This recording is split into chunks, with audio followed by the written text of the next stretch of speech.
Hello, today we are going to be climbing Skull Mountain.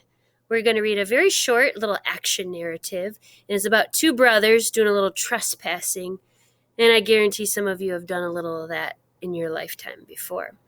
So today we're going to just preview some vocabulary, and then we're just going to get right into the story.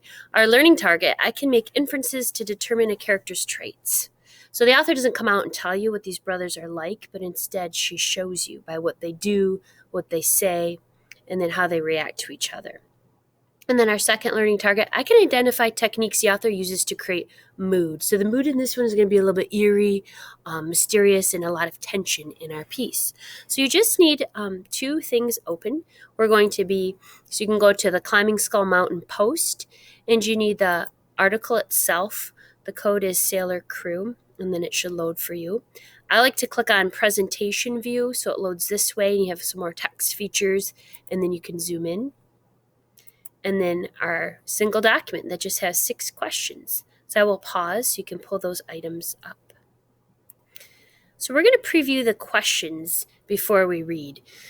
We want to comb through and find 4 powerful action verbs the author uses to bring the scene to life, like what the guys are doing or what the wind is whipping, so something with movement, and what effect do they have for the story. Question 2 is about mood. You're going to see an abandoned, lonely dirt road, an old, dilapidated, dying wood fence. What are those kind of eerie details in the text? What kind of mood do those create?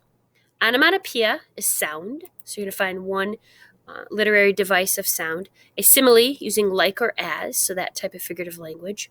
And then 2 brothers, Jordan and Eddie, and they're very different in personality. So what is a character trait for Jordan? And then pull a line that shows that, like what he does.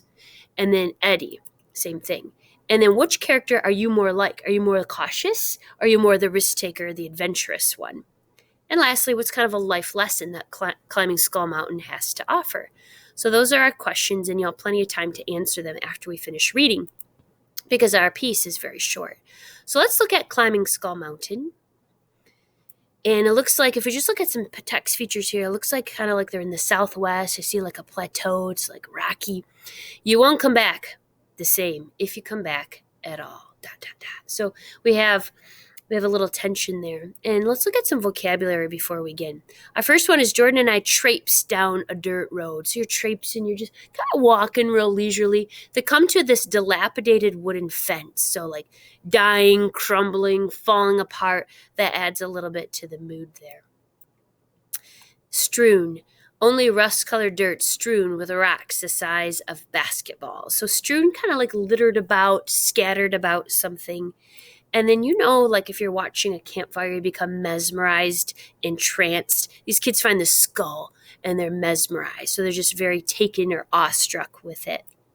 And then it moves us into our final word, transfixed, very much like that. He just stood there, transfixed. So stood there in awe, staring. So it's just 2 short pages. I'm going to begin reading to you. I'm going to read page 1, and then I'll turn the second page over to you. And then when you finish your job today, so we've previewed vocabulary, we're going to read. When you finish, you're going to do the story analysis assignment, right? And I've already previewed those questions with you. And then you get some cozy reading time. And I want you to think about, in your story that you're reading on your own, what is something your character shouldn't have done, but did anyway? Because this is a story about trespassing. And so we begin. As we read, I really want you to think about the characters of Eddie and Jordan, what their personalities are, make some inferences. What do you think they're like? And then the mood.